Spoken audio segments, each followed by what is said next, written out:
Book supernatural, इसका हिंदी में अनुवाद है अलौकिक, अध्याय 68, अपनी प्रमुखता बदलते हुए 1955। यह निर्णय अपने मन में ले चुके होने के बाद कि अब वह बाइबल और बहुत सी शिक्षाओं पर भी प्रचार करेंगे, विलियम ब्रनम बड़ी उत्सुकता के साथ विश्वास द्वारा चंगाई सभाओं के अगले वर्ष को अपेक्षाओं के साथ देखने लगे।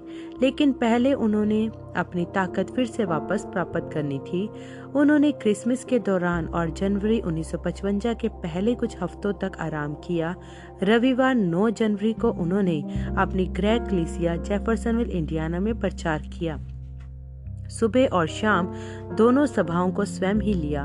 फिर बृहस्पति की शाम को 13 जनवरी को उन्होंने विश्वास द्वारा चंगाई सभाओं को फिलाडेल्फिया चर्च, शिकागो, इलिनॉय में शुरू किया, जहां पर उन्होंने 11 दिनों में 13 बार प्रचार किया। पास्टर मैटसन बोजे ने उन्हें खुली छूट दी थी कि वह जिस विषय पर बोलना चाहें बोल सकते हैं। बिल ने इस स्वतंत्रता का इस्तेमाल कई सारी शिक्षाओं पर आधारित संदेशों को प्रचार करने में किया, जैसे विश्वास की आधारभूत नींव, मसीह में स्थान, यहोवा के साथ संयुक्त नाम और उस विश्वास के लिए यत्न से संघर्ष करना। 17 जनवरी सोमवार की रात को उन्होंने अपनी जीवन कथा का आत्मिक पहलू समझाया। उन्होंने समझाया कि कैसे एक युवक की अवस्था में वे भ्रमित हो गए थे जब मसीही प्रचारकों एवं पादरियों ने उन्हें बताया था कि उनके दर्शन शैतान की ओर से आते हैं। बिल ने 1946 की वह दोपहर समझाई जब वे भागकर जंगल में एक कैबिन चले गए थे और उत्तरों के लिए खुदा को ढूंढ रहे थे। आधी रात के बाद किसी समय वे अलौकिक ज्योति हवा में प्रकट हुई। उस ज्योति के मध्य में से एक पुरुष ने निकलकर बाहर कदम रखा था। वह लगभग 6 फीट ऊंचे कद का और कम से कम 200 पाउंड वजन का था।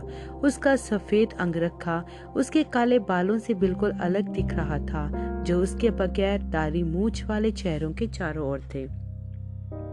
उन श्रोताओं से बात करते हुए जो बड़े आराम से शिकागो के इस चर्च में बैठे हुए थे, बिल ने उस खौफ को उन्हें महसूस करा पाने का प्रयास किया जो उन्होंने तब उस वक्त महसूस किया था। ईमानदारी से मित्रों, मुझे लग रहा था कि मेरा दिल रुक जाएगा। जरा कल्पना करें, अपने आप को वहां पर रखें। आपको भी वैसी ही अनुभूति होने लगेगी। सैकड़ों और सैकड़ों बार दूत के आकर मुलाकात करने के बावजूद भी यह मुझे अभी भी लकवाग्रस्त कर देता है जब वह करीब आता है। कभी कभी तो मैं पूरी तरह से लगभग बेहोश हो जाता हूँ। यदि मैं बीमारों के लिए ज्यादा समय तक प्रार्थना करता रह जाऊं तो मैं पूरी तरह बेहोश ही हो जाऊंगा। मैं वहां बैठा हुआ उसे देख रहा था। उसकी एक गहरी आवाज थी और उसने कहा, मत डर, मैं सर्व सामर्थी खुदा की उपस्थिति से भेजा गया हूँ। जब वह बोला, मैंने उस आवाज को पहचान लिया कि वह तो वही आवाज थी जो मुझसे तब से बात करता आया है जब मैं 3 वर्ष का था। मैं जानता था कि वह वही था। उसने कहा, मत डर, मैं सर्वशक्तिमान खुदा की उपस्थिति से भेजा गया हूँ ताकि तुम्हें बताऊं कि तुम्हारी विचित्र पैदाइश, जैसा कि आप जानते हैं कि वहाँ ऊपर केंटकी के उस कैबिन में 1909 में मेरे जन्म के समय पर क्या हुआ था। वही ज्योति मेरे ऊपर आकर ठहर गई थी जब मैं पैदा हुआ था, और तुम्हारी गलत समझी गई जिंदगी यह दर्शाने के लिए है कि तुम्हें सारे संसार में जाना है और बीमार लोगों के लिए प्रार्थना करना है, चाहे उन्हें कुछ भी परेशानी क्यों न हो। यदि तुम लोगों से अपने ऊपर विश्वास करा सके और प्रार्थना करने में तुम सत्यनिष्ठ बने रहे, तुम्हारी प्रार्थना के आगे कुछ भी ठहर नहीं सकेगा, कैंसर भी नहीं। मैंने कहा, श्रीमान, मैं गरीब आदमी हूँ और मैं अपने लोगों के साथ रहता हूँ जो गरीब लोग हैं। मैं अशिक्षित हूँ, वह मेरी नहीं सुनेंगे। उसने कहा, जिस तरह मूसा नबी को उसकी सेवकाई को पुष्टिकृत करने के लिए 2 चिन्ह दिए गए थे, उसी तरह तुम्हें भी अपनी सेवकाई को साबित करने के लिए 2 वरदान दिए जाएंगे। निर्गमन 4:1-8। एक वरदान होगा तुम्हारे हाथ में एक चिन्ह। जब तुम किसी बीमार व्यक्ति के लिए प्रार्थना करोगे, अपने बाएं हाथ से उस व्यक्ति का दायां हाथ पकड़ना, फिर चुपचाप खड़े हो जाना। दुष्ट आत्मा के कारण उपजी बीमारी का तुम्हारे शरीर पर एक शारीरिक प्रभाव होगा जिसके द्वारा तुम उन्हें पहचान जाओगे। तब फिर तुम प्रार्थना करना। यदि सूजन तुम्हारे हाथ से चली जाए तो बीमारी उस व्यक्ति के पास से चली गई, उन्हें चंगा घोषित कर देना। यदि वह ना जाए, बस एक आशीष मांगकर आगे बढ़ जाना। मैंने कहा, श्रीमान, मुझे डर है कि वह मुझे स्वीकार नहीं करेंगे। उसने कहा, यदि वह पहले चिन्ह की ना सुने तो फिर ऐसा होगा कि तुम उनके हृदयों के गुप्त भेदों तक को जान जाओगे, इसकी वह सुनेंगे। मैंने कहा, श्रीमान, इसलिए मैं आज रात को यहाँ पर आया हूँ। मुझे पादरी वर्ग के लोगों ने बताया है कि वे दर्शन जो मुझे आते हैं वे गलत हैं। उसने कहा, तुम इस संसार में उसी उद्देश्य के लिए पैदा हुए हो। जब बिल ने अपनी गवाही को समाप्त किया, एक अदृश्य उपस्थिति उनके बगल में आ खड़ी हुई, जिसने उनके भावनाओं को एक दिव्य विस्मय की अत्यधिक तीव्रता से भर दिया, जो इतना ज्यादा वास्तविकतापूर्ण था कि उनकी त्वचा में सनसनाहट पैदा हो गई। वे जानते थे कि प्रभु का दूत उनके साथ खड़ा हुआ था। फिर उन्हें महसूस हुआ कि दूत उनके पास से हटकर सुनने वालों पर उड़ता हुआ चला गया। वह अब इसे साफ तौर से देख पा रहे थे। एक सुनहरे रंग के अग्नि का गोला स्वरूप कैमरे की फ्लैश की तरह प्रज्वलित था, जो धूमिल नहीं पड़ रहा था। फिर ध्यान से देख रहे थे कि वह कहां कहां जा रहा है, यह जानते हुए कि किस तरह से उनके दर्शन उसी ज्योति से जुड़े हुए हैं। वह दूत एक अश्वेत स्त्री के ऊपर जाकर ठहर गया। बिल को महसूस हुआ कि उसका विश्वास उनके वरदान में से खींच रहा है। एक अश्वेत स्त्री है जो यहाँ पर अपने हाथों को ऊपर किए हुए बैठी है। खड़ी हो जाइए ताकि मैं आपको भीड़ से अलग दिखा सकूं। मैं तो सिर्फ एक मनुष्य हूं, लेकिन यीशु मसीह खुदा के पुत्र हैं और उन्हीं ने इन चीजों की पुष्टि करने के लिए अपने आत्मा को भेजा है। यदि खुदा ही मुझे बता दें कि आपके साथ क्या परेशानी है और आप भी यह जानती हैं कि मेरे पास आपसे संपर्क साधने का कोई भी तरीका उपलब्ध नहीं है, क्या आप पूरे हृदय से विश्वास करेंगी? स्त्री ने उत्तर दिया, हाँ, खुदा आपको आशीष दे। आपका उच्च रक्तचाप आपको छोड़कर चला गया है, यही था आपको। क्या यह सही बात नहीं है? तो फिर बैठ जाइए। आपको भिन्न किस्म की अनुभूति हो रही है कि नहीं महिला? यह सही बात है। आपके पड़ोस में बैठी नन्ही स्त्री वह गठिया और स्त्रियों की समस्या से पीड़ित है, क्या यह सही बात है महिला? एक मिनट जरा खड़ी हो जाएं। वह नन्ही स्त्री जिन्होंने लाल पोशाक पहनी हुई है, आप दूत के इतने ज्यादा करीब थी कि अभी आपको एक दर्शन आया है। आपको गठिया है, स्त्रियों की समस्या है और कुछ और भी। आप अपने पति के लिए चिंतित हैं। वह एक शराबी है, वह चर्च नहीं जाता। यदि यह बात सही है तो अपना हाथ उठाएं। उसने हाथ उठाकर पुष्टि की। खुदा आपको आशीष दे महिला। अब घर जाइए और अपनी आशीष को ग्रहण कीजिए। आप चंगी हो चुकी हैं। मैंने उसे देखा कि ज्योति ने आपके चारों ओर चक्कर काटा है। दूत उड़ता हुआ भवन के पीछे वाले हिस्से में पहुंच गया। बिल भीड़ से बात करते रहे जबकि वह इसका इंतजार कर रहे थे कि देखें कि ज्योति कहां जाकर रुकती है। खुदा में विश्वास करो। आप सब इसके विषय में क्या सोचते हैं वहाँ पीछे? क्या आप विश्वास करते हैं? भययुक्त आदर में बने रहें। वहाँ पर एक स्त्री स्कार्फ पहने हुए बैठी है, वहाँ पीछे कोने में। मैं देख रहा हूँ कि ज्योति उनके ऊपर जाकर ठहर गई है। वह दिल के रोग से पीड़ित है। उसके पति उनके पड़ोस में ही बैठे हैं। उनका पेट खराब है। क्या यह सही बात नहीं है श्रीमान? अपने हाथों को ऊपर उठाएं यदि यह सही बात है। भवन में पीछे की कतार में एक आदमी ने अपने हाथ उठा लिए। श्रीमान, आप जिन्होंने हाथ उठाए हैं, मुझे दर्शन में दिख रहा है कि आपको धूम्रपान की लत है। वैसा करना छोड़ दीजिए। आप सिगार पीते हैं, आपको वैसा नहीं करना चाहिए। यही आपको बीमार करता है। क्या यह सही बात है? यदि है तो अपने हाथ को इस प्रकार हिलाएं। यही है जो आपके पेट को खराब कर रहा है। यह आपकी तंत्रिकाओं के लिए खराब है। उन बुरी चीजों को फेंक दीजिए और इसे दोबारा मत कीजिएगा और आप ठीक हो जाएंगे। और आपकी पत्नी की दिल की बीमारी भी उन्हें छोड़कर चली जाएगी। क्या आप इसका विश्वास करते हैं? क्या यह सही बात नहीं है? मैं यहाँ से आपको देख नहीं पा रहा हूँ और आप यह जानते हैं, लेकिन आप अपने सामने वाली जेब में ही सिगारों को रखे हुए हैं। यह सही बात है। उन चीजों को बाहर निकाल दें और अपनी पत्नी पर अपने हाथ को रखें। खुदा को बताएं कि आपने वह सब कुछ छोड़ दिया और आप दोनों एकदम स्वस्थ हाल घर लौट कर जाएंगे। प्रभु यीशु का नाम धन्य होवे। श्रोता लोगों में उत्तेजनावश हलचल होने लगी। बिल को उनका विश्वास वास्तव में उठता हुआ महसूस होने लगा। हर दिशा से उनके वरदान में से खींचता हुआ उन्होंने निगाहों को आग के स्तून पर केंद्रित करके रखा हुआ था, जैसे जैसे वो लोगों के सिरों के ऊपर से होकर गुजर रहा था। खुदा में विश्वास रखो, उन्होंने कहा। मैं ऐसे अपने आप से नहीं कर सकता, यह तो केवल उनका सर्वोच्च अनुग्रह है। क्या आप विश्वास करते हैं? मैं इन चीजों को केवल तभी बोल सकता हूँ जब वे मुझे दिखाते हैं। क्या आपको यह एहसास है कि यह आपका भाई नहीं है जो इसे कर रहा है? यह आपका विश्वास है जो दिव्य वरदान को क्रियान्वित कर रहा है। आप उसकी उपस्थिति में खड़े हैं। बस 1 मिनट। उन्होंने देखा कि ज्योति उड़ते हुए उनकी ओर वापस आ रही है। वह एक वृद्ध आदमी के ऊपर रुक गई। इस कोने में मुझे एक अश्वेत आदमी चश्मा पहने हुए यहाँ पर बैठे दिखाई दे रहे हैं। कुछ वृद्धावस्था में हैं। 1 मिनट खड़े हो जाएं श्रीमान। क्या आप विश्वास करते हैं कि मैं खुदा का सेवक हूँ? आप किसी और के बारे में सोच रहे हैं, है कि नहीं? यदि यह सही है तो अपना हाथ उठाकर हिलाएं। जब इस आदमी ने हाथ हिलाया, बिल ने श्रोताओं से कहा, मैं उस ज्योति को उनके ऊपर ठहरे हुए देख रहा हूँ। यह अभी तक एक दर्शन में बदला नहीं है। यदि सर्व सामर्थी खुदा इस व्यक्ति को बता दे कि इनकी समस्या क्या है, क्या आप सब जो बाकी रह गए हैं अपनी चंगाई ग्रहण करेंगे? यहाँ पर एक आदमी खड़ा है जो मुझसे 15 गज की दूरी पर है। मैंने इन्हें अपने जीवन में इससे पहले कभी नहीं देखा है। यदि सर्व सामर्थी खुदा यह जाहिर कर दे कि उस व्यक्ति के साथ क्या परेशानी है, आप में से प्रत्येक को यहाँ से एक भले चंगे व्यक्ति के रूप में बाहर जाना होगा। खुदा इससे बढ़कर और क्या कर सकते हैं? श्रीमान, आपके साथ ज्यादा कुछ गड़बड़ नहीं है। आप कमजोर हैं और आपकी प्रोस्टेट के साथ जरा सी समस्या है, लेकिन यह आपकी परेशानी नहीं है। आपकी परेशानी है आपका बेटा जो कि एक राजकीय मानसिक रोग चिकित्सालय में भर्ती है क्योंकि उसमें धोरे व्यक्तित्व की समस्या है। क्या यह सही बात नहीं है? अपना हाथ हिलाकर दिखाएं यदि यह सही बात है। देखा, यह बिल्कुल सही बात है। अब कितने लोग यह विश्वास करते हैं कि खुदा का पुत्र यीशु मसीह यहाँ पर मौजूद है? आइए खड़े हो जाएं और तारीफों को अर्पित करें और अपनी चंगाई ग्रहण करें।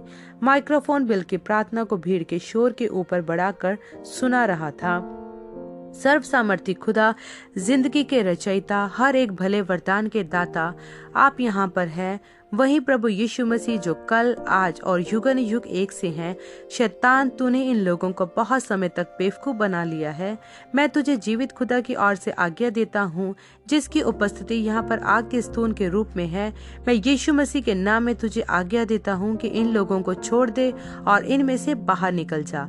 अब आप में से प्रत्येक जन अपने हाथों को उठा लीजिए, खुदा की तारीफें कीजिए और अपनी चंगाई को ग्रहण कीजिए। कई एक ने की लेकिन सब ने नहीं। शिकागो में उनकी जनवरी में हुई सभाओं के बाद विलियम ब्रनम सफर करके फिनिक्स एरिजोना के दक्षिण पश्चिम में चले गए। बिली पॉल ब्रनम, जैक मूर और यंग ब्राउन उनके साथ गए। बिल की फिनिक्स एरिजोना में श्राइनर टेम्पल में रविवार 20 फरवरी 1955 से शुरू करके 12 रात्रि सभाएं निर्धारित थी। इस सभाओं के शुरू होने से पहले वाले शनिवार को बिल फिनिक्स के बाहर एक रेगिस्तान में गाड़ी चलाकर एक ऐसे स्थान को ढूंढते हुए गए जहां प्रार्थना कर सकें। वे अभी भी सुनिश्चित नहीं थे कि बीमारों और जरूरतमंदों के लिए प्रार्थना करने के अपने तरीके के विषय में क्या करें। भला क्यों वह उन सुसमाचार प्रचारकों की तरह और ज्यादा नहीं हो सकते जिनके पास विश्वास द्वारा चंगाई की सेवकाइयां थी। जितना समय बिल को 5 लोगों के लिए दुआ करने में लगता था, ऑरल रॉबर्ट्स उसमें 50 लोगों के लिए दुआ कर सकता था। ऑरल रॉबर्ट्स अपने हाथों को लोगों पर रखता था और उनके लिए प्रार्थना करता जाता था जबकि वे उसके सामने से गुजरते जाते थे। बिल दूसरी ओर लोगों को एक पंक्ति में लगाते थे, फिर उन्हें एक एक करके आगे बुलाते थे ताकि वह प्रत्येक व्यक्ति की जरूरत को एक अलौकिक दर्शन के द्वारा परख कर जान सके। न सिर्फ बिल के तरीके में समय ज्यादा लगता था, स्वयं दर्शन भी उनके शरीर को बुरी तरह से कमजोर कर देते थे। इस बात की एक सीमा बांधकर कि वह प्रत्येक रात को बस कुछ ही लोगों को व्यक्तिगत रूप से छू पाते थे। केवल मात्र एक ही दर्शन उन्हें उससे भी ज्यादा थका देता था जितना कि उन्हें घंटे भर तक एक कुदाल और बिलचे से एक गड्ढा खोदने में थकान होती। लगातार एक के बाद एक 15 दर्शनों के बाद वे इतने ज्यादा थक जाते थे कि उनसे खड़े रह पाना भी मुश्किल हो जाता था। इस स्थान से आगे जारी रहने की यदि वे कोशिश करते तो अत्यधिक थकान के कारण मूर्छित हो जाने का डर था, जो कई मौकों पर भी हो चुका था। उनका बेटा बिली पॉल और उनके उस वक्त जो प्रबंधक थे जैक मूर उनका करीब से ध्यान रखते थे कि वह हद से ज्यादा आगे न बढ़ते चले जाएं। हालांकि बिल ने इस तथ्य को अपने श्रोताओं को अक्सर समझाया था, कई लोग फिर भी समझ नहीं पाते थे, यहाँ तक कि उनके साथियों को भी इसे समझने में समस्या थी। एक बार गार्डन लिंडसे ने पूछा था, आप 1 या 2 लोगों को परख कर कदम पीछे क्यों नहीं हटा लेते और फिर आराम से उनके लिए प्रार्थना कीजिए जो पीछे प्रार्थना पंक्ति में आ रहे होते हैं, जैसा कि हम लोग भी करते हैं। किसी कारणवश उनका परख लेने वाला वरदान इस तरह से काम नहीं करता था। जब दूत प्रार्थना पंक्ति के दौरान उनके साथ में खड़ा होता था, दर्शन आने लगते थे। वह उन्हें नियंत्रित नहीं कर पाते थे। कई बार तो वास्तव में ऐसा लगता था कि लोग अपने विश्वास के द्वारा उनमें से हृदय का परखना खींचे ले रहे हैं। इस खास शनिवार को फिनिक्स के बाहर रेगिस्तान में बिल एक बड़ी चट्टान की छाव में घुटनों के बल झुक गए और खुदा से ज्यादा लोगों के लिए व्यक्तिगत रूप से प्रत्येक सभा में प्रार्थना कर पाने के लिए मदद मांगी। सूरज और तीव्रता से निकल कर आया था, लाल रेत और तपता हुआ, जिसके कारण गर्मी की लहर पैदा हो गई थी कि दूर स्थित पहाड़ धुंधले दिखाई देने लगे थे। हर एक चीज जो चल सकती थी, उसने जो भी छांव उपलब्ध थी उसमें पनाह ले ली थी। पौधों को तो यह गर्मी झेलनी ही थी, लेकिन खुदा ने उन्हें एक खास क्षमता दी थी कि ऐसा कर सकें। यहाँ रेगिस्तान ऊंचे सीधे खड़े सैगुरास कैक्टसों और पोतेरी और कैक्टसों की प्रजातियों से भरा हुआ था। कुछ ही देर के बाद बिल को महसूस हुआ कि प्रभु का दूत पास आ गया है। अचानक से रेगिस्तान गायब हो गया। बिल ने स्वयं को एक श्रोता भवन में मंच के ऊपर पाया, लोगों की एक पंक्ति के सामने जो प्रार्थना करवाने के लिए प्रतीक्षा कर रहे थे। अपने पीछे उन्होंने देखा कि एक छोटे कद का गंजा आदमी और एक लंबे कद का पतला आदमी है, जिनमें से एक को भी वह नहीं जानते थे। एक छोटे कद की महिला जो एक भूरे रंग का सूट कोट व साथ में एक मेल खाती हुई स्कर्ट पहने हुए उनके पास चलती हुई आई। उसने अपनी गोद में एक बच्चे को कंबल में लपेटकर थामा हुआ था। वह उनके सामने कुछ फीट की दूरी पर रुक गई, पर्याप्त करीब कि बिल देख सके कि उसका वर्ण गोरा, आंखें काली और बाल काले थे। उसकी गोद में देखने पर उन्होंने देखा कि एक बहुत ही नन्हा चिकनी सी त्वचा वाला नवजात शिशु है, जो ऐसा मालूम पड़ता है कि मरने के कगार पर हो। बिल के प्रार्थना करने के बाद खुदा ने बच्चे को चंगा कर दिया। तब दूत ने दृश्य में कदम रखा और कहा, जब तुम इसे घटित होते देखो तब तुम्हारी सेवकाई बदल जाएगी। प्रत्येक रात को फिनिक्स में वे इस अपेक्षा में बने रहे कि अब दर्शन पूरा हो जाएगा। यह सभा श्रृंखला के दौरान पूरा नहीं हुआ, लेकिन कुछ और चकित करने वाला अवश्य घटित हुआ। बुधवार फरवरी 23, 1955 की रात को बिल अपना आधा सरमन समाप्त कर चुके थे जब अचानक उन्होंने एक दर्शन देखा। प्रचार करते समय शायद ही उन्हें कभी कोई दर्शन आता हो। अक्सर वे तभी आते थे जब वे प्रार्थना सेवा के समय अभिषेक में होते थे। उन्होंने प्रचार करना जारी रखा जबकि वह उस दर्शन को खुलकर आगे बढ़ते हुए देख रहे थे, सीधा का सीधा उसे अपने प्रचार में शामिल करके बोलते हुए। उन्होंने दर्शन का इस प्रकार विवरण दिया, वहाँ पर मैं अदन की वाटिका में आदम और हव्वा को देख रहा हूँ। मैं देख रहा हूँ कि आदम ने अपनी प्रिय की कमर में बांह डाली और उसे साथ लेकर बाहर निकल गया, क्योंकि खुदा ने उन्हें दोषी ठहराया था। आदम बहकाया नहीं गया था, उसे बाहर निकलने की जरूरत नहीं थी, लेकिन वह बाहर निकल गया क्योंकि वह अपनी पत्नी से प्यार करता था। वह अपनी दोनों आंखों को भली प्रकार खोले हुए बाहर निकल गया। मुझे कुछ चप चप चप की आवाज सुनाई दे रही है। यह क्या है? यह वही रक्त रंजित भेड़ की खाल है जो उनके पैरों से टकरा रही है। लहू उनके पैरों से होकर नीचे बह रहा है, जो उद्धार की ओर इशारा करता है, उस समय की ओर इंगित करते हुए जब वह लोग वापस अदन में लौटकर आएंगे। अब आइए हम अपने दृश्य को बदलें। 4000 साल के बाद यरूशलेम में वहाँ सड़कों से आता हुआ मुझे दिखाई दे रहा है कोई बम्पटी बम्पटी बम्प फाटक से निकलकर गुलगुत्ता की ओर मैं देख रहा हूँ एक छोटा सा व्यक्ति है जिसके सर पर कांटों का मुकुट रखा हुआ है और कंधे पर एक क्रूस है। देखो, उसकी पूरी की पूरी पीठ पर खून के छोटे छोटे धब्बे हैं। जबकि वह चलता हुआ जा रहा है, वह बड़े होते जा रहे हैं जब तक कि वह एक बड़ा धब्बा नहीं बन गया। वहाँ है, वह पहाड़ी पर चढ़ता हुआ कलवरी की ओर जा रहा है। उसका बेचारा कंधा क्रूस से छिला जा रहा है। वही पुरानी मौत की मधुमक्खी उसके चारों ओर भिन भिना रही है और फिर उसने उसे डंक मार दिया। लेकिन दोस्तों, आप जानते हो कि यदि मधुमक्खी किसी को गहराई तक डंक मार दे, तब फिर वह किसी और डंक को नहीं मार सकती, क्योंकि उसके कारण डंक खिंचकर बाहर निकल आता है। उसके बाद वह उड़ तो सकती है लेकिन डंक नहीं मार सकती। जैसे पौलुस ने कहा था, ओ मृत्यु, तेरा डंक कहाँ रहा? ओ कब्र, तेरी जीत कहाँ गई? पहला कुरिन्थियों 15:55। मसीह छुड़ाने वाले निकट कुटुंबी ने प्रत्येक विश्वासी के लिए जो आज इस पृथ्वी पर है बच निकलने का एक रास्ता बना दिया है।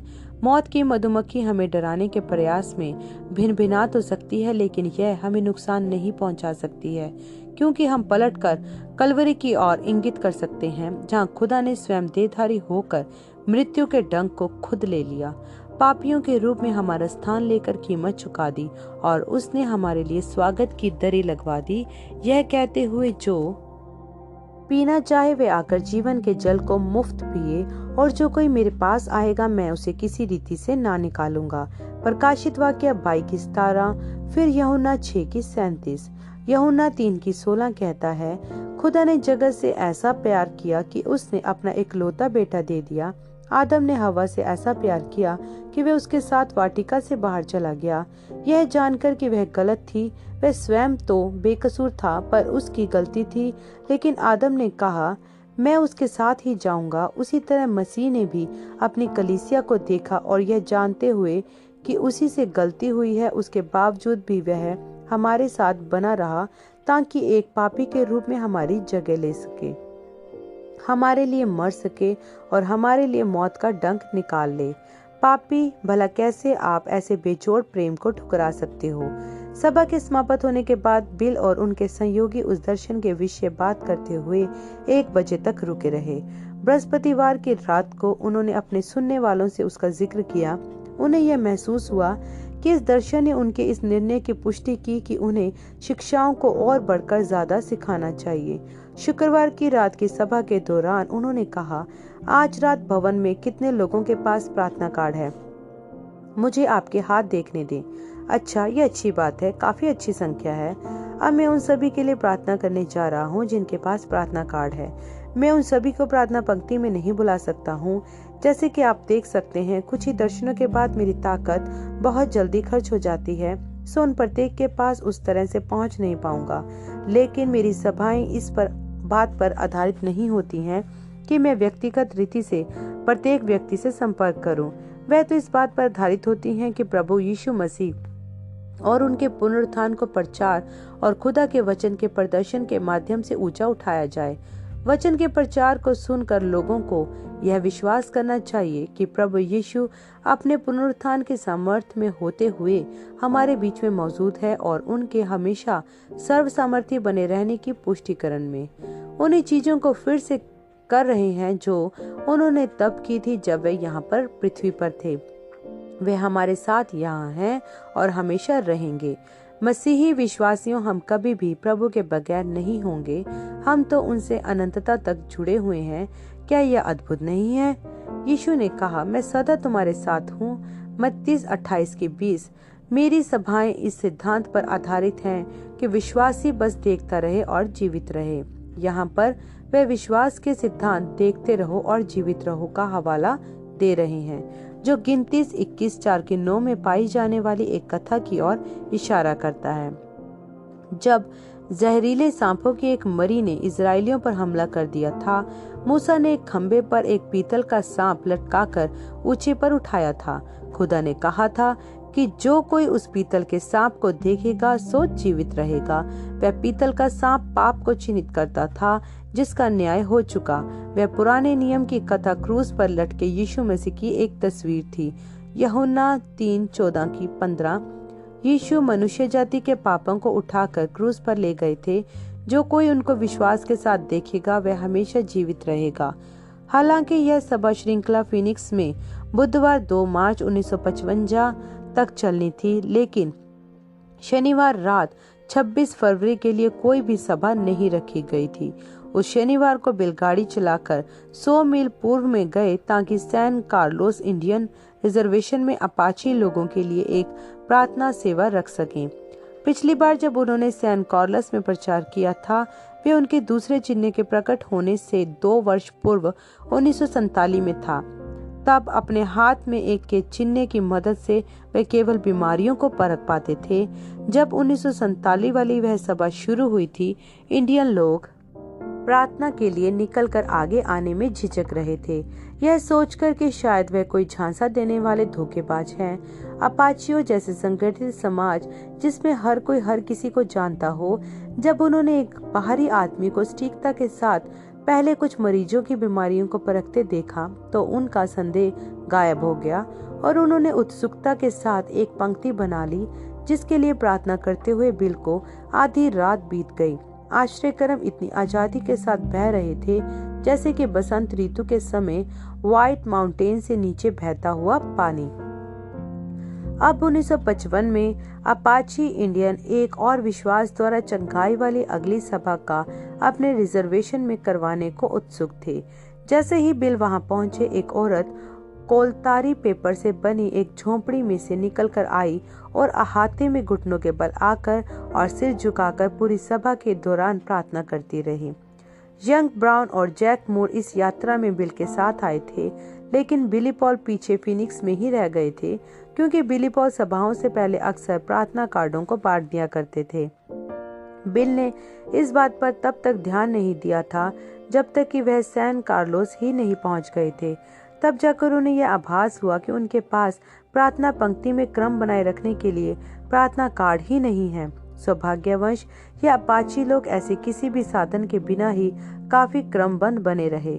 बिल ने योजना बनाई थी कि जितने अधिक लोगों के लिए हो सकेगा वे उतने लोगों के लिए प्रार्थना करेंगे और फिर जब उनकी ताकत समाप्त हो जाएगी उनके सहयोगी प्रार्थना करना जारी रखेंगे तब तक कि वे पंक्ति में प्रत्येक को छू न ले।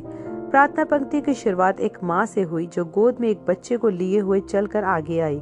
माँ अपाचियों की एक सांस्कृतिक पोशाक पहने हुए थी जिसकी टखनों तक लंबी ऊनी स्कर्ट में कोमल रंग के आकार उसी के धागों से बुने हुए थे। बिल ने उससे 1 मिनट के लिए उसकी आत्मा को परखने के लिए बात की। वे अपने बच्चे के लिए चिंतित थी। उस रात को उनके पहले दर्शन ने दिखाया कि किस तरह ग्लोकोमा आंख के अंदर घाव ने इस बच्चे की आंखों को अंधा कर दिया था। सर्वसामर्थी खुदा से एक साधारण प्रार्थना ने प्रकृति की दिशा को पलट दिया। जब बिल उस बच्चे के चेहरे के सामने अपनी उंगली एक और से दूसरी ओर ले गए, उन नन्ही आंखों ने केंद्रित किया और उसके पीछे पीछे चली। उस पहले आश्चर्यक्रम से विश्वास की आग एक से दूसरे में बढ़कर धधक उठी और बहुत तेजी से पूरे कबीले में फैल गई। जल्दी ही बहरे सुनने लगे, अपाहिज चलने लगे और अनेकों बीमारियां यीशु मसीह के सामर्थ के आगे आगे दम तोड़ गई। जब बिल अपनी ताकत के अंत पर पहुंच गए, एक मिशनरी जिसका नाम मिचेल था एक छोटी अपाची लड़की को लेकर आया। बिल घुटनों के बल आ गए और उससे एक सवाल पूछा, लेकिन उसने कोई उत्तर नहीं दिया। रेवरेंड मिचेल ने कहा, भाई ब्रनम, वह अंग्रेजी नहीं बोलती है, वह अंधी है। बिल ने उसके चेहरे के सामने अपने हाथों को हिलाया। उसके चेहरे पर कोई शिकन भी नहीं आई। उन्होंने उसके लिए प्रार्थना की और फिर उसके चेहरे के सामने फिर से अपना हाथ हिलाया। उसकी छोटी उम्र की आंखें भावशून्य अवस्था में अंधेरे भविष्य में ही ताकती रही। इस सुंदर सी छोटी इंडियन राजकुमारी को देखकर उन पर एक बड़ी उदासी छा गई। अचानक से उन्हें एक विचित्र दर्शन दिखाई दिया। उन्होंने स्वयं को देखा कि उस लड़की का हाथ पकड़कर स्वर्ग से होकर ऊपर उसके साथ उड़ गए हैं और वह दोनों एक साथ खुदा के सिंहासन के सामने दरबार में जा पहुंचे हैं। वहां सिंहासन पर यीशु का लहू था। वह लहू उस लड़की को चंगा कर सकता था यदि वह बस केवल उस पर विश्वास करे, लेकिन उसके पास पर्याप्त विश्वास नहीं था। फिर आया सबसे अजीब हिस्सा। खुदा ने उस लड़की के नाम मात्र से विश्वास की जगह यीशु के लहू में बिल के मजबूत विश्वास को ग्रहण कर लिया। तुरंत ही वे वापस इंडियन रिजर्वेशन में थे। उस नन्ही इंडियन राजकुमारी के पास घुटनों के बल झुके हुए उन्होंने कहा, भाई मिचेल, कुछ घटित हुआ है। वे ऐसा जान पड़ता था कि मैं इस बच्ची का हाथ पकड़े हुए आकाश में ऊपर और उठता चला जा रहा हूँ। उन्होंने बोलते बोलते अपनी बाह स्वर्ग की ओर उठाई। इस अचानक से हुई हरकत पर उस लड़की ने आश्चर्यचकित होकर झटके से अपने हाथ अपने मुंह पर रख लिए। वह देख सकती थी। रेवरेंड मिचेल तुरंत उस लड़की को रिजर्वेशन के डॉक्टर के पास ले गए, जिसने उसकी जांच की और आश्चर्यक्रम की पुष्टि की। इस दौरान बिल पंक्ति में अगले व्यक्ति की ओर मुखातिब हो गए। एक आदमी, वह भी अंधा था। जब दर्शन आया उन्होंने देखा कि यह आदमी उस लड़की का पिता था जो अभी हाल ही में चंगी हुई थी। उस रात को खुदा के अनुग्रह ने उसकी दृष्टि को भी बहाल कर दिया। इस समय तक बिल इतने ज्यादा थक चुके थे कि उनके होठ सुन पड़ गए थे और उनके पैर उन्हें रबर की माफिक महसूस हो रहे थे। जैकमूर चाहते थे कि वे अब रुक जाएं, पर बिल ने कहा कि उन्हें लगता है कि वे एक और दर्शन झेल लेंगे। एक युवा अपाची स्त्री एक हाथ में मोजे और दूसरे में आदमियों के गले में पहनने वाली एक टाई लिए हुए जल्दी से आगे आई। उसने इन चीजों को बिल के हाथों में दे दिया, जिसे उन्होंने यह सोचकर थाम लिया कि वह शायद बस यह चाहती है कि वह उन्हें थामे जब वह उसके लिए प्रार्थना करते हैं। उस स्त्री के मन में कुछ और भी था, जिसे दर्शन ने तुरंत ही जाहिर कर दिया। बिल ने कहा, यह मोजे किसी ऐसे शख्स के हैं जिसे तुम प्यार करती हो और उसके पैरों में बीमारी है और तुम चाहती हो कि जैसे ही वह इन्हें पहने तो वह चंगा हो जाए। यह गले में पहनने वाली टाई तुम्हारे पति की है जो एक अविश्वासी है।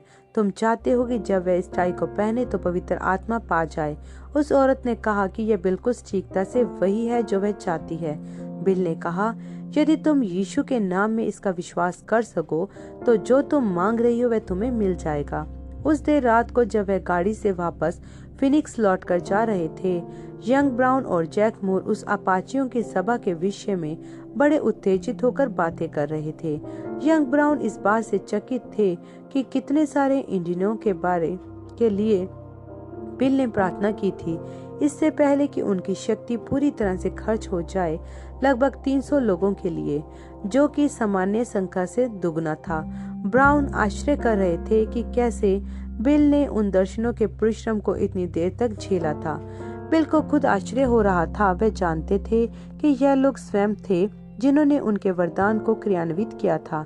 हालांकि उनका परखने वाला वरदान एक अलौकिक वरदान था, वह किसी को चंगा नहीं कर सकता था।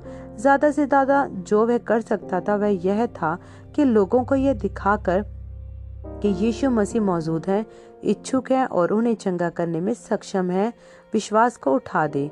उनकी अंतर्राष्ट्रीय सेवकाई की शुरुआत में ही प्रभु के दूत ने बिल को बताया था, यदि तुम लोगों का विश्वास अपने ऊपर करा सको तो तुम्हारी प्रार्थना के आगे कुछ भी नहीं टिक सकेगा, कैंसर तक नहीं।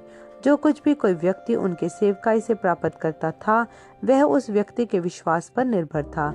शायद इन अपाचियों के पास साधारण रूप से अधिक विश्वास था, ज्यादातर अमेरिकियों से, जिसके कारण उन पर परिश्रम कम पड़ा था।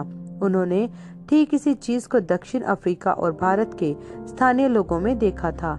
ऐसा लगता था कि पश्चिमी संस्कृति का जोर शिक्षा और बुद्धिपूर्ण तर्क संगत सोच पर जो था वे अक्सर रुकावट बनता था, बजाय इसके कि खुदा के वचन पर विश्वास करने में लोगों की मदद करता।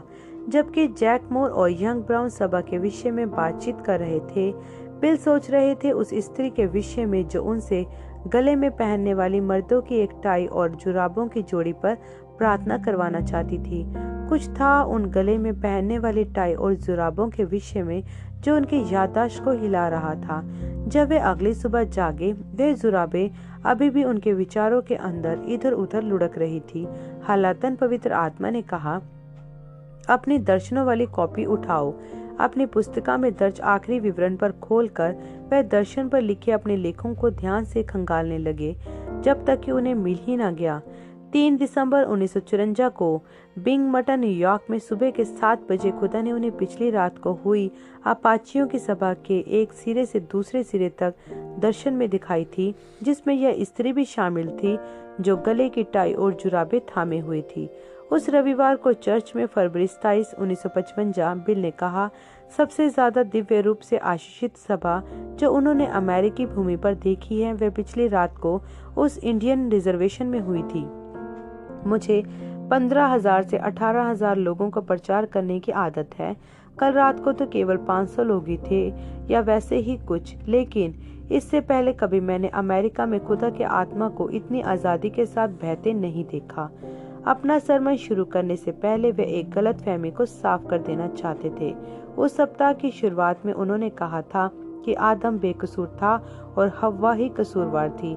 जाहिर सी बात है कि कुछ लोग पादरियों और प्रचारकों को शामिल करके ने जैक मूर को फोन करके पूछा था कि भाई ब्रनम क्या यह विश्वास करते हैं कि आदम ने अदन की वाटिका में पाप नहीं किया था। अब बिल ने समझाने का प्रयास किया कि उनका मतलब क्या था। आप में से कुछ लोगों ने यह सोचा था कि मैं ये कह रहा हूँ कि आदम ने गुनाह नहीं किया था, आदम ने गुनाह किया था और ठीक उसी तरह दोषी ठहराया गया था जिस तरह से हवा। मेमने की खाल का उद्धार स्वरूप अंगरखा जो उस पर था इसे दर्शाता था, लेकिन गलती हवा ने की थी। यह सोचते हुए कि वह सही कर रही है, वह भरमा दी गई थी। आदम भरमाया नहीं गया था। पहला तीमुथियुस 2:14 उसने पूर्णतः खुली हुई आंखों के साथ गुनाह किया था। बात अच्छी तरह से जानते हुए कि वह क्या कर रहा है, उसने जानबूझकर अपना स्थान अपनी पत्नी के साथ चुना था क्योंकि वह उससे प्यार करता था और यीशु इस बात से अनजान नहीं थे कि वे क्या कर रहे हैं। वह एक गुनाहगार के साथ हो गए, कलीसिया के साथ हो गए, ताकि वे अपनी कलीसिया का उद्धार करके वापस अपने पास ले आएं। देखा, आदम एक तस्वीर था। पहले आदम में सब मर गए, दूसरे आदम में सब जी जाते हैं। पहला कुरिन्थियों 15:20-22। क्योंकि आदम हवा से प्यार करता था, उसने स्वेच्छा से उसका पाप खुद पर ले लिया और दोषी ठहरा। क्योंकि मसीह अपनी कलीसिया से प्यार करता है, उन्होंने स्वेच्छा से हमारे पापों को अपने ऊपर ले लिया और दंडित हुआ, मारा गया और नर्क भेज दिया गया। यह सही बात है। खुदा ने उसे निर्दोष हालत में नर्क नहीं भेज दिया था, वह दोषी ठहराया गया था। वह एक गुनाहगार की मौत मरा था। मसीह ने स्वयं कभी गुनाह नहीं किया था, लेकिन उन्होंने हमारे गुनाहों को अपने ऊपर ले लिया था और तीसरे दिन खुदा ने उन्हें जिला उठाया था, मृत्यु पर जय प्राप्त करके अनंत जीवन उस प्रत्येक के लिए प्रदान करते हुए जो कोई उन पर विश्वास करे। बिल आशा कर रहे थे कि इस स्पष्टीकरण से उनका पहले वाला कथन साफ हो जाएगा। यह पहली बार नहीं हुआ था जब किसी व्यक्ति ने उन्हें ठीक तरह से समझा न हो। उन्हें यह एहसास हुआ कि जितनी ठोस शिक्षाओं को सिखाएंगे उतना ही अधिक गलत फहमियां भी होंगी। इस बात ने उन्हें अपने इस नए उद्देश्य से हतोत्साहित नहीं किया। पहले आदम और दूसरे आदम के उनके दर्शन ने उनके विश्वास को और प्रमाणित कर दिया कि उन्हें सुसमाचार प्रचार करने और शिक्षा देने दोनों के लिए बुलाहट दी गई है। वे खुदा के द्वारा दिए गए अपने प्रभाव को इसीलिए इस्तेमाल करना चाहते थे ताकि लोगों की नींव बाइबल के सत्य पर मजबूती से स्थापित कर दें। उन्हें यह महसूस होता था कि यदि मसीही लोग पुनरुत्थानित यीशु मसीह के उनके बीच में मौजूद होने के प्रकाशन को पा जाएं, तो फिर सब कुछ बदल जाएगा। आमीन।